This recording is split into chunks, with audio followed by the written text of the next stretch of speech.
નમસ્કાર મિત્રો. અચ્છા, એક વાત કહો, ભારતીય બંધારણની પેલી 12 અનુસૂચિઓ યાદ રાખવી શું તમને પણ માથાનો દુખાવો લાગે છે? જો હા, તો બસ હવે ચિંતા છોડી દો. આજે આપણે એક એવી જબરદસ્ત વાર્તા જોવાના છીએ કે આ બધી જ અનુસૂચિઓ તમને હંમેશા માટે આમ રમતા રમતા યાદ રહી જશે. તો ચાલો શરૂ કરીએ. જુઓ, આ સવાલ છે ને એ લગભગ દરેક સ્પર્ધાત્મક પરીક્ષાની તૈયારી કરતા મિત્રોને મૂંઝવતો જ હોય છે. પણ તમે વિશ્વાસ રાખજો, આ વિડિયો પૂરો થશે ને ત્યાં સુધીમાં બધું જ તમારી આંગળીના ટેરવે હશે. તો ચાલો સૌથી પહેલા એકદમ બેઝિક વાત સમજી લઈએ. જો જ્યારે આપણું બંધારણ બન્યું ને 1950માં, ત્યારે એમાં ખાલી 8 જ અનુસૂચિઓ હતી. પણ પછી જેમ જેમ જરૂર પડી સુધારા થયા અને આજે ટોટલ 12 છે. અને આપણું મિશન શું છે?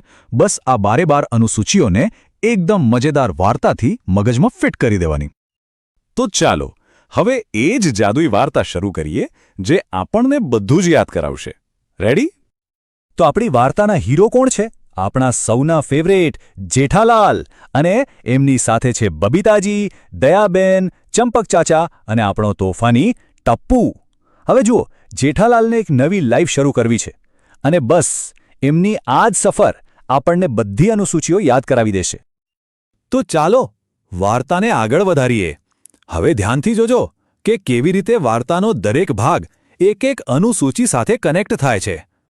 તો સૌથી પહેલા વિચારો, જેઠાલાલને નવું જીવન શરૂ કરવું છે તો એમને સૌથી પહેલા શું જોઈશે?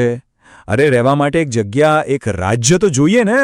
બસ આના પરથી જ યાદ રાખો, અનુસૂચિ 1, જેમાં શું છે તો કે ભારતના બધા જ રાજ્યો અને કેન્દ્રશાસિત પ્રદેશોના નામ અને એમના વિસ્તારની યાદી. ચાલો, જગ્યા તો મળી ગઈ એટલે તરત જ બબીતાજી આવે છે અને એકદમ પ્રેક્ટિકલ સવાલ પૂછે છે. જેઠાજી, ઘર ચલાવવા માટે પગાર શું છે? પૈસા ક્યાંથી આવશે? બસ આ પગાર શબ્દ પકડી લો. અનુસૂચિ 2 એટલે પગાર અને ભથ્થા. કોના? તો કે રાષ્ટ્રપતિ, રાજ્યપાલ, જજ જેવા મોટા મોટા અધિકારીઓના. પગારની વાત ફાઇનલ થઈ ગઈ એટલે પછી શું? જેઠાલાલ અને બબીતાજી ખુશી ખુશી લગ્ન કરી લે છે. અને લગ્નમાં શું લેવાય? સોગંદ, એકબીજાનો સાથ નિભાવવાના સોગંદ. બસ આ સોગંદ પરથી યાદ રાખી લો અનુસૂચિ 3, જેમાં મંત્રીઓ, નેતાઓ અને જજે જે શપથ લે છે ને એની વાત છે. અને ત્યાં જ એન્ટ્રી થાય છે દયાબેનની. એ આવીને સીધું જ કહે છે, મારે પણ અહીં રહેવું છે, પણ મને તો ટેરેસ જ આપો. હવે વિચારો, ટેરેસ એટલે શું? ઘરનો ઉપરનો ભાગ, એટલે કે આપણું અપર હાઉસ, રાજ્યસભા. બસ આના પરથી યાદ રાખો અનુસૂચિ 4, જેમાં દરેક રાજ્ય માટે રાજ્યસભાની કેટલી સીટો હશે એની ફાળવણીની વાત છે. હવે ઘરમાં દયા અને ટપુ આ બંને ભેગા થઈને એટલા તોફાન મચાવે છે કે ચંપક ચાચાને ગુસ્સો આવે છે અને નક્કી કરે છે કે બસ હવે આમના તોફાન પર નિયંત્રણ રાખવું જ પડશે. આ નિયંત્રણ શબ્દ પરથી યાદ કરો અનુસૂચિ 5, જેમાં એસસી અને એસટી એટલે કે અનુસૂચિત વિસ્તારો અને જનજાતિઓના વહીવટ અને નિયંત્રણ માટેની ખાસ જોગવાઈઓ છે. પણ તોફાન તો વધતું જ જાય છે એટલે ચંપક ચાચા એમને એક સ્પેશિયલ રૂમમાં મોકલી દે છે.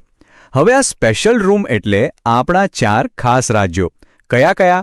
આસામ, ત્રિપુરા, મેઘાલય અને મિઝોરમ. યાદ રાખવાની ટ્રીક શું છે? ATMM અથવા ATM સ્ક્વેર. બસ આ જ છે અનુસૂચિ 6, જેમાં આ 4 રાજ્યોના આદિજાતિ વિસ્તારોના વહીવટ માટેની ખાસ વાત છે. હવે ઘરમાં ઝઘડા ન થાય એ માટે ચંપક ચાચા એક મસ્ત આઈડિયા કાઢે છે. એ બધાના કામની વહેંચણી કરી દે છે, એક લિસ્ટ બનાવીને કે કોણે કયું કામ કરવાનું. બસ આ જ રીતે દેશમાં કેન્દ્ર અને રાજ્યો વચ્ચે સત્તાની વહેંચણી થાય છે અનુસૂચિ 7 મુજબ, જેમાં 3 લિસ્ટ છે: સંઘ યાદી, રાજ્ય યાદી અને સંવર્તી યાદી. પછી ચંપક ચાચા એક નવો નિયમ લાવે છે. ભાઈ, ઘરમાં હવેથી આપણી માન્ય ભાષાઓ જ બોલવાની, બીજી કોઈ ભાષા નહીં ચાલે. આના પરથી સિંધુ જ યાદ આવી જવું જોઈએ અનુસૂચિ 8, જેમાં આપણી માન્ય ભાષાઓની વાત છે. પહેલાં 14 ભાષાઓ હતી, પણ હવે વધીને 22 થઈ ગઈ છે. હવે વાર્તામાં આવે છે એક ટ્વિસ્ટ. જેઠાલાલની જમીન પર કોઈ કબજો કરી લે છે, પણ જેઠાલાલ હાર માને એવા નથી. એક કોર્ટમાં કેસ કરે છે અને પોતાની જમીન પાછી મેળવી લે છે. બસ આ જમીન પરથી યાદ રાખો અનુસૂચિ 9, જે જમીન સુધારા કાયદાઓ વિશે છે. અને હા, આ અનુસૂચિ છે ને એ 1951માં પહેલા જ બંધારણીય સુધારાથી ઉમેરવામાં આવી હતી. હવે સોસાયટીમાં અમુક મેમ્બર્સ એવા હોય છે જે વારે વારે પલટી મારતા હોય છે. મતલબ કે પાર્ટી બદલતા રહે છે અને ચંપક ચાચાને આ બિલકુલ પસંદ નથી. તો યાદ રાખવાની ટ્રીક શું છે?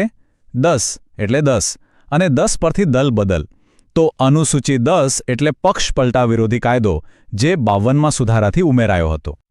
હવે બાપુજી શહેરના ઘોંઘાટથી કંટાળી જાય છે. એમને તો ગામડાની શાંતિ ગમે એટલે એક ગામડે જતા રહે છે. શું કરવા? તો કે પંચાયત સંભાળવા. બસ આના પરથી યાદ રાખો અનુસૂચિ 11 જે પંચાયતી રાજ વિશે છે ગામડાઓ માટે. અને છેલ્લે આપણા જેઠાલાલ. એ તો પાક્કા સિટીમેન છે. એ શહેરમાં જ રહીને પોતાનો બિઝનેસ સંભાળે છે. અને શહેર એટલે શું? નગરપાલિકા.